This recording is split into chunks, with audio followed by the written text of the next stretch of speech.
Good morning everyone, সবাই কেমন আছো? আশা করি ভালো আছো। আমিও ভালো আছি। পুতুল দেব ব্লগে নতুন একটা ভিডিওতে তোমাদের অনেক অনেক স্বাগতম। আজকে হচ্ছে হ্যাপি সানডে। সানডের জন্য ছেলেকে আজকে মানে এই সকালবেলা পেলাম, ও তো একটার আগে আসে না বাড়িতে। তো আজকে সানডেতে বলে দিলাম যে তোর বাড়িতে যখন আছিস একটা কাজ তো করে দিতে হবে, মাকে তো একটু হেল্প করতেই হবে। ওই জন্য একটু লেট হয়ে গেছে আজকে আমার চান ফান করতে। বললাম একটু পুজোটা করে দে বাবু। কালকে যে বাড়িতে আলতা পরতে গেছিলাম আজকে ওই দুপুরবেলা ওই বাড়িতেই মানে ইনভাইট আছে। তো আমরা যাব, ওর বাবা আসছে।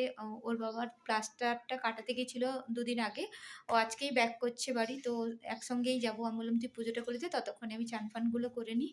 তো সঙ্গে থাকো, সারাদিন কি করি না করি। আর দেখো ছেলে পুজো করছে, আমি ফুলটা তুলে এনে দিয়েছি। এই যে ছাদ থেকে ফুলটা তুলে নিয়ে চলে এলাম। ও পুজো করছে, এখানে মোছামুছি হয়ে গেছে ওর। যাও পুজোটা করে দাও।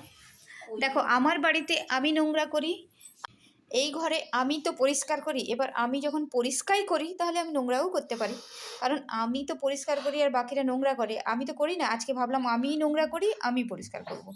এই যে কমলা লেবুটা খেতে এসেছিলাম, অপরিষ্কার বা নোংরা বলতে এই কমলা লেবুগুলো খেতে এসেছিলাম, এটা দেখলাম পচা, ওই জন্য এটা এইখানেই ছাড়িয়ে রেখেছি।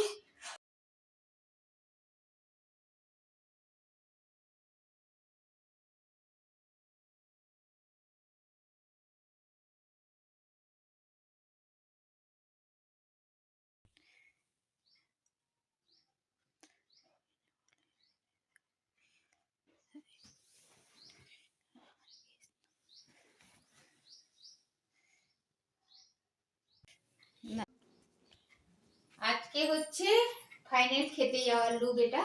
কালকে গেছিলাম আলতা পরতে, ওটা করে। তো এই হচ্ছে আমার খেতে যাওয়ার লুক। এই যে কেমন লাগছে দুদিনের, কোনটা তোমাদের বেশি ভালো লেগেছে অবশ্যই কমেন্টের মাধ্যমে জানিও। চলো টাটা, সঙ্গে থাকো।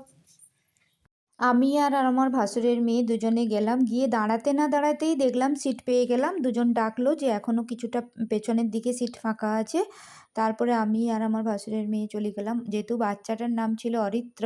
তো অরিত্রর মেনু কার্ডটা আজকে কি খাওয়াচ্ছে অরিত্রের তরফ থেকে, তো ওটা দেখে নিলাম। মিনারেল ওয়াটার, স্যালাড, দই বড়া, শাক ভাজা, কমলা রাইস, ফুলকপির রোস্ট, সাদা ভাত, মুগ ডাল, এঁচোড় ডালনা, পাবদার ঝাল, আলু পোস্ত, দই কাতলা, আমের চাটনি, পাঁপড়, রসগোল্লা, কমলাভোগ, আইসক্রিম, হাজমলা। টুপ টুপ করে দুজনেই খেলামও। মানে আমি আমার ভাসুরের মেয়ের সাথেই গেছিলাম। ও আর আমি যেতে না যেতেই সিটটা পেয়ে গেছিলাম। ওই যে এই হচ্ছে আমার ভাসুরের মেয়ে, ওর লজ্জায় হাতটাকে মুখের কাছে, যে কাকিমা আমাকে তুলো না। তারপরে আমরা খাওয়া শুরু করে দিলাম। ও হাসলো, আমি উল্টো দিকে যেহেতু বসেছিলাম। দেখো প্রথমেই আমাদের পাতে চলে এসছে দই বড়া, তারপরে এখানে স্যালাড আর শাক ভাজা দিয়ে দিয়েছে। দই বড়াটা খেলাম। তারপরে চলে এলো কমলা রাইস আর ফুলকপির রোস্ট। তারপরে পরপর আমি একটু একটু, এবার কি বলো তো, খেতে বসলে একটু কেমন লাগে তুলতে, তাও আমি ছোট ছোট ক্লিপ নিয়ে তুলে নিয়েছি। সাদা ভাত, মুগের ডাল, আর এখানে পাবদা মাছ পড়ে গেছে, এই যে পাবদার ছিল। তারপরে খাওয়া দাওয়া করে চলে এলাম এখানে যার উপনয়ন, মানে যার পৈতে, তাকে দেখলাম। গোলুমলুটা বেশ ভালো লাগছে দেখতে। আর এখানে ও মন দিয়ে মন্ত্রপাঠ করছে।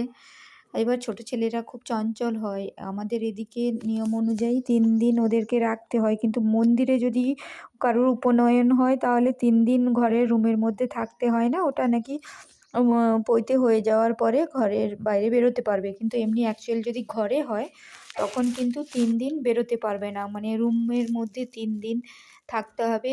তারপরে যেদিন বেরোবে সেদিন সকালবেলা সূর্য প্রণাম করে তারপরে সবার মুখ দেখবে, এরকম একটা নিয়ম বা রিচুয়াল আছে। তারপরে এখানে আমাদের মন্দিরের সামনে প্রণাম করতে চলে এসেছে, যেহেতু ওর মন্দিরে পৈতে হয়েছে ওই জন্য ও বেরোতে পারবে, এখানে প্রণাম করতে এসছে। আমার বাড়ির সামনেই যেহেতু কালারুদ্রেশ্বর মানে মহাদেবের মন্দির, ওই জন্য ওখানে চলে এসছে। এই যে ও আজকের দিনে নাকি হেঁটে যাবে না, ওই জন্য কোলে করে ওকে নিয়ে যাচ্ছে। ওই যে এই ছিল আমার ভিডিও, তোমাদের কেমন লাগলো জানিও। টাটা।